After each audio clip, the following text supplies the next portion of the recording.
హైదరాబాద్లో నివసిస్తున్న వేతన జీవులకు కేంద్ర ప్రభుత్వం భారీ ఊరటనిస్తూ కీలక నిర్ణయం తీసుకుంది. ఆదాయ పన్ను నిబంధనలు 2026లో భాగంగా ఇంటి అద్దె భత్యం పన్ను మినహాయింపు పరిమితిని ప్రస్తుతమున్న 40% నుండి 50%కి పెంచింది. 6 దశాబ్దాల నాటి 1961 ఆదాయ పన్ను చట్టం స్థానంలో కేంద్రం ప్రవేశపెట్టిన నూతన చట్టం ఏప్రిల్ 1 నుండి అమల్లోకి రానుంది. ఈ మేరకు ప్రభుత్వం తాజాగా గెజెట్ నోటిఫికేషన్ను విడుదల చేస్తూ నగరాల వర్గీకరణలో మార్పులు చేసింది. గతంలో కేవలం ముంబై, ఢిల్లీ, కోల్కతా, చెన్నైలను మాత్రమే మెట్రో నగరాలుగా పరిగణించి 50% మినహాయింపు ఇచ్చేవారు.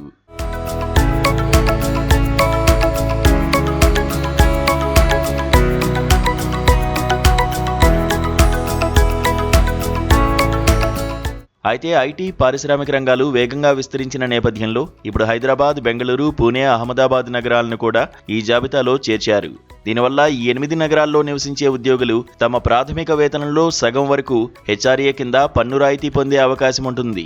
ఇతర ప్రాంతాల్లో నివసించే వారికి మాత్రం పాత పద్ధతిలోనే 40% మినహాయింపు కొనసాగుతోంది. ఈ నూతన వెసులుబాటు ప్రధానంగా పాత పన్ను విధానాన్ని ఎంచుకున్న వారికి మాత్రమే వర్తిస్తుంది.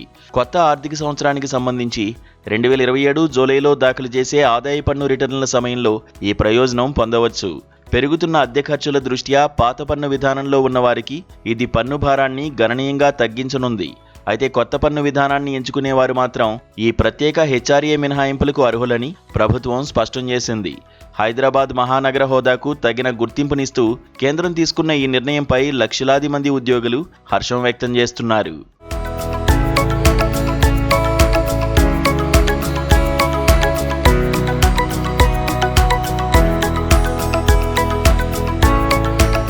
ఇదిలా ఉంటే గత దశాబ్ద కాలంగా హైదరాబాద్లో ఐటీ రంగం ఊహించని రీతిలో వృద్ధి చెందింది. దీనివల్ల గచ్చిబౌలి, కొండాపూర్ వంటి ప్రాంతాల్లో ఇంటి అద్దెలు ముంబై, ఢిల్లీ వంటి నగరాలకు సమానంగా పెరిగాయి. పాత నిబంధనల ప్రకారం ఇక్కడ కేవలం 40% మినహాయింపు ఉండడం వల్ల ఉద్యోగులు అద్దె రూపంలో భారీగా ఖర్చు చేస్తున్న పన్ను రాయితీ తక్కువగా లభించేది. తాజా నిర్ణయం ఈ అసమానతను తొలగించింది. ఈ మార్పు వల్ల మధ్యతరగతి, ఎగువ మధ్యతరగతి ఉద్యోగుల చేతికి వచ్చే నికర ఆదాయం పెరుగుతుంది. ఉదాహరణకు ఒక ఉద్యోగి నెలకు 50,000 రూపాయలు ప్రాథమిక వేతనం పొందుతుంటే గతంలో 20,000 రూపాయలు అంటే 40% వరకు మాత్రమే హెచ్ఆర్ఏ మినహాయింపు పొందే వీలుండేది. ఇప్పుడది 25,000 రూపాయల వరకు అంటే 50%కి పెరగడం వల్ల పన్ను పరిధిలోకి వచ్చే ఆదాయం తగ్గి నెలకు 1,000 రూపాయల పొదుపు సాధ్యమవుతుంది.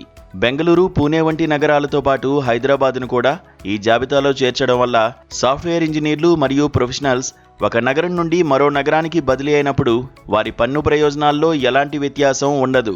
ఇది ప్రతిభావంతులైన ఉద్యోగులను ఆకర్షించడానికి హైదరాబాద్కు మరింత బలాన్నిస్తుంది.